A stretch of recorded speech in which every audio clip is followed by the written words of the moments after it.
بسم الله الرحمن الرحيم السلام عليكم ورحمة الله وبركاته وعلي عرسي oo islaamaya oo le mar kale iyo isku soo noqod wanaagsan waxaan rabaa inaan wax ka iraahdo soo dhaweyntii loo sameeyay hogaamiyaha SSC ama qaatumo ama maamulka Laascaanood lagu sameeyay magaalada Muqdisho iyo booqashadiisii maxaa faa'iido oo dawladda Xasan Sheekh uu hogaamiyay madaxweynaha Xasan Sheekh ugu jirta maxaa dhib ay kala kulmi kartaa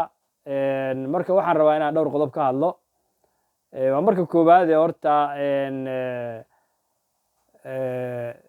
ninka la yiraahdo fadhiyo macnaha qaab maamuuseedkii loo sameeyay iyo soo dhaweyntii loo sameeyay waxay keeni doontaa yani ama ay abuuri doontaa guux siyaasadeed iyo mowjado siyaasadeed oo ku furmi doona dawladda madaxweyne Xasan Sheekh uu hogaamiyo iyo xukuumadda ra'iisul wasaare Xamza Cabdi Barre waana idin qodobeynaya sababaha idin sheegaya waxa la yiri meesha nin ka qaadanin baa uga tagtay Soomaalidu tiraahdaa waxa weeyaan maamulka Laascaanood maxaa horta faa'iido oo dawladda ka soo galaya maxay dawladdu istustay طبعا waxa u maleynaya dawladdu waxay istustay iyo sida aan ka garan karo ama garaadkeenu siinayo in ay maaragtay sheeg ay ku xumayso ama ay ku kala furfurto maamulka Puntland iyo hogaaminayo Siciid Deni oo ay leedahay xogaa yani ku kala jiida dhulbaahante iyo majeerteen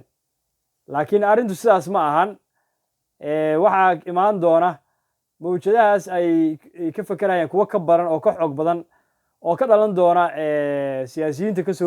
soo jeeda iyo xildhibaanada ka soo jeeda Somaliland iyo waqooyi kuwa wiye ka soo jeeda kuwa ka soo jeeda dirta oo guud ahaanba ay yani dhinaca kale isku rogi doona mucaarad ku noqon doona oo hadda dawladda la shaqeynaya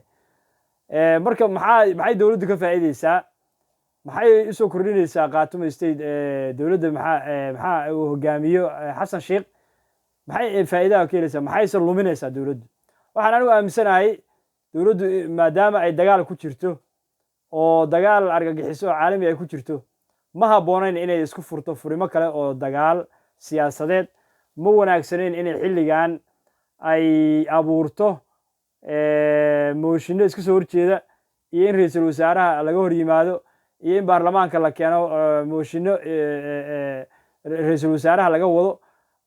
in sidoo kale ay kala irdhoobaan ama ay kala go'aan wada shaqayntii hadda ka dhaxaysa labada baarlamaan ee Soomaaliya golaha sare iyo golaha shacabka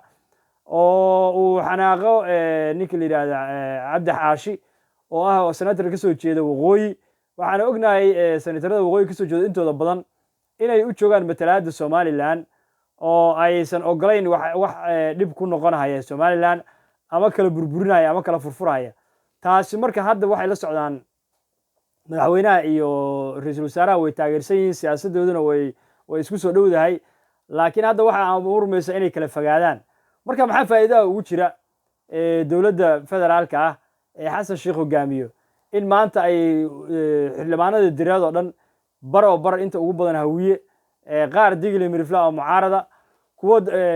maxaa la yiraahdaa 0.5 ama beesha shanaad oo ayaguna mucaaradada dawladda ugu kutubahayay waxaas oo dhan markay iskaashadaan oo ay timaado in maaragtay sheeg awoodda hadda baarlamaanka xildhibaanada hartiyeed ee karkarinaya in la aqoonsado qaatumo state iyo markii la isku dhigo awoodaha kale tee weyn teesa dhibaato badan u keeni doonta midee ayaa u keeni doonta maaragtay furfur iyo in dagaalkii qawaarij lagula jiray uu istaago oo mooshinno tiro badan markaas ay ka dhashaan xukuumadda federaalka looga soo horjeedo ay baarlamaanka ka dhexeshaan madaxweyne xasanna ay ku qasbanaato inuu maaragtay ra'iisul wasaarihiisa difaacdo oo furimaha uu ka yimaado furimaha markii uu ka soo noqdana furimihii ay ka yimaadaan dayacaad iyo in dagaalkii sidii la rabo uu u socon waayo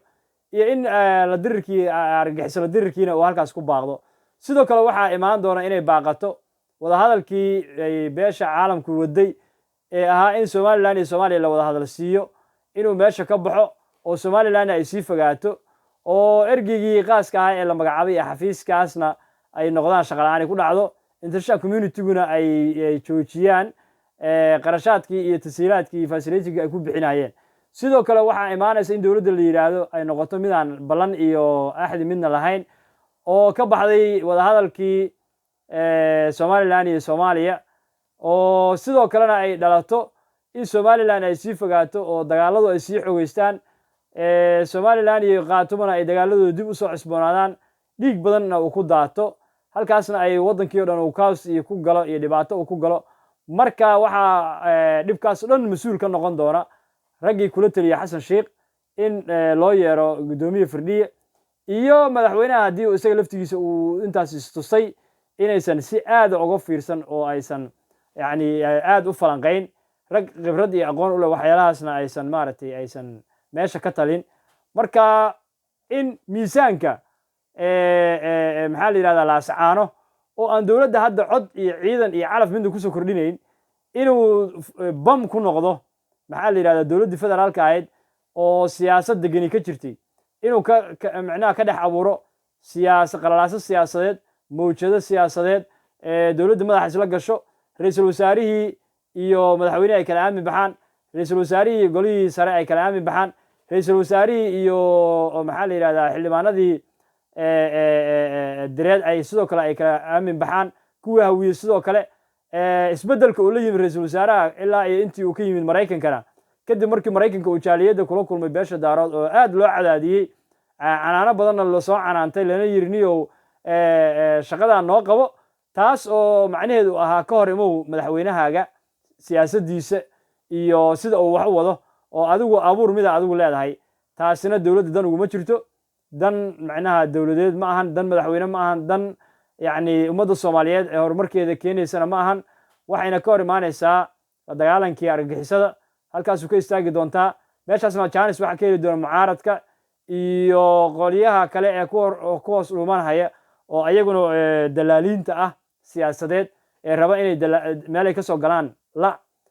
xafiiska ra-iisul wasaaraha iyo xafiiska madaxweynaha iyo xafiiska guddoommada